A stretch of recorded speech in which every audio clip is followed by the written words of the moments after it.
Qual é o papel do vínculo numa intervenção em aba? Ou numa intervenção com pessoas com autismo e com atraso de desenvolvimento. Você quer também saber como que a gente pensa sobre o vínculo, como a gente trabalha esse vínculo em sessão. Tenho certeza que esse vídeo é para você.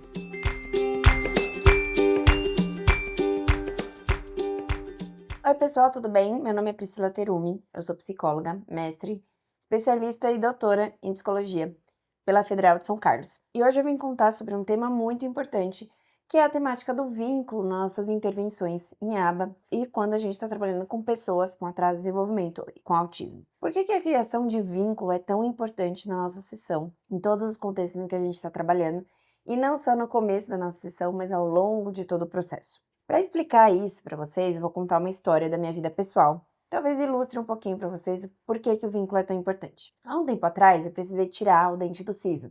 Um tempo atrás, assim, já faz uns anos. E eu fui em um dentista e eu sabia que eu ia precisar tirar o dente do siso. Eu já tinha tirado um dos dentes com ele, né? Ia tirar o segundo.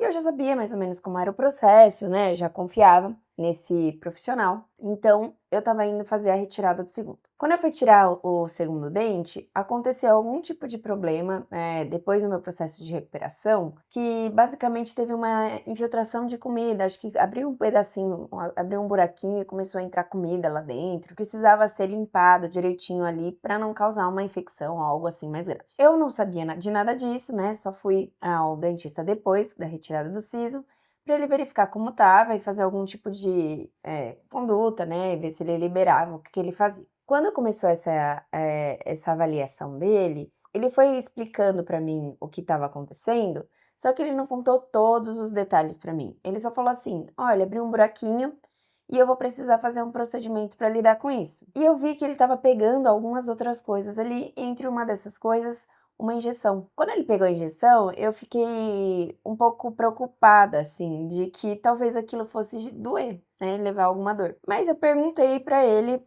se ia doer ou não, e ele falou: não, pode ficar despreocupada, não vai doer, vai ser bem tranquilo. E eu falei: tá bom, então tô tranquila aqui que não vai machucar. Quando ele começou a fazer o procedimento, aquilo doeu muito. Foi uma das piores dores que eu senti, assim, de vários procedimentos que eu já tinha passado, principalmente procedimentos odontológicos. Foi uma dor surreal, eu não conseguia segurar na cadeira, porque ele teve que colocar algum tipo de líquido ali dentro, eu não sei exatamente o que era, mas doeu muito, muito, muito, assim. E eu olhei pra ele e fiquei: mas tá doendo? E você falou que não ia doer, né? E aí ele falou: achei que se eu falasse que ia doer, você não ia querer fazer. E eu fiquei: mas você precisa me contar o que tá acontecendo, né? Você precisa me dizer exatamente o que eu vou passar, para ver se eu vou concordar passar por aquilo ou não, né?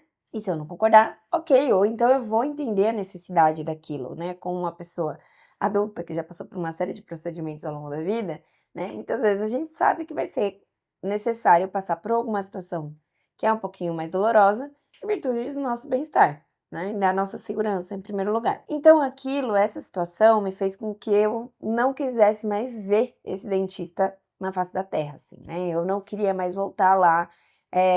Eu depois tive que tirar outro dente do siso, né? As partes dos dentes do siso de cima.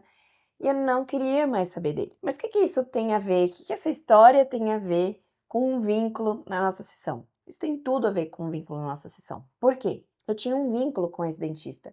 E a partir do momento em que isso aconteceu, esse vínculo foi quebrado. Porque eu senti que eu não estava sendo respeitada na minha intervenção. É óbvio que se ele me falasse que ia doer, que ia ser um processo difícil, isso provavelmente ia ser. Eu ia sentir dor, né? Eu ia ficar chateada por passar pela dor, mas isso provavelmente não prejudicaria meu relacionamento com ele, né? Eu saberia que ele fez aquilo porque ele precisava fazer aquilo para eu ficar bem. Então, a falta da comunicação nesse momento, né? E principalmente a falta do meu consentimento para aquele procedimento fez com que isso quebrasse completamente o vínculo que eu tinha com aquele dentista. E que eu procurasse outros profissionais depois, caso eu precisasse desses procedimentos ou procedimentos parecidos no futuro. Isso quer dizer, e dá uma grande ideia pra gente, no sentido de como que a gente atua enquanto profissionais, e principalmente profissionais de pessoas que muitas vezes, não se comunicam. Então, quando a gente está trabalhando com pessoas com atraso de desenvolvimento e com autismo, é bem comum que essa população ainda não tenha uma comunicação super bem estabelecida, né? Então, que eles não consigam descrever para você exatamente ali o que estão sentindo, o que eles estão pensando, o que eles acham sobre você, né?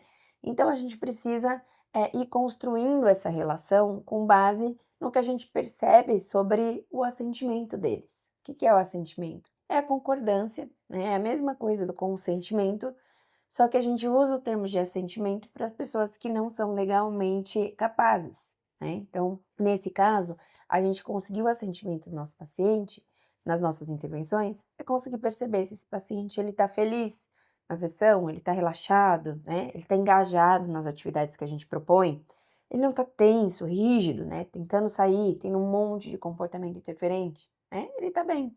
A gente conseguiu criar um contexto ali para ele em que a ocorrência de comportamentos interferentes é zero ou próximo de zero, que significa que ele está confortável na nossa presença, certo? A criação do vínculo, muitas vezes as pessoas acham assim, eu vou consolidar o vínculo com o meu paciente só no começo, na primeira sessão, e depois eu coloco um monte de atividade para ele. E o que a gente diz sobre isso é, o vínculo ele precisa estar presente ao longo do tratamento, o tratamento todo a gente vai falar sobre vínculo. Como eu falei a história para vocês do dentista, eu tinha um bom vínculo com ele até aquele momento, mas naquele momento eu perdi a vinculação com ele.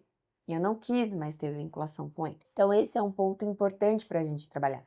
Quando a gente está trabalhando com vínculo com os nossos pacientes, a gente precisa pensar para além do começo da sessão, né? E só a primeira vez que ele vai no consultório. E esse vínculo permear várias sessões, né? E a gente conseguir estabelecer essa relação com ele, uma relação agradável, positiva, em que ele sinta confiante e respeitado ao longo de todo o processo terapêutico. Isso também é válido com relação à família desse paciente, né? A gente conseguir estabelecer uma boa relação com a família do paciente também é muito importante, justamente porque eles precisam sentir confiança na gente, no nosso trabalho, para que eles sintam que os filhos deles, de fato, estão recebendo uma boa intervenção. E aquilo tem feito sentido para eles. A gente sabe que quando a gente está trabalhando com pessoas com atraso de desenvolvimento, esse não é o atendimento que vai acontecer uma vez, né?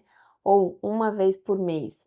Tem uma frequência grande ao longo dos dias, né? Ao longo das semanas e às vezes até ao longo dos anos. Então, a gente precisa começar a pensar em como a gente pode consolidar relações vinculativas que sejam produtivas e respeitosas. E aí, o que você achou desse vídeo? Você acha que eu dei uma viajada em contar a história? Ou você acha que tem algum sentido a história que eu contei? Você também tem alguma história parecida com essa? Se tem, comenta aqui pra gente que a gente adora ver e saber dos comentários de vocês. É isso, gente. Espero vocês no próximo vídeo. Até mais!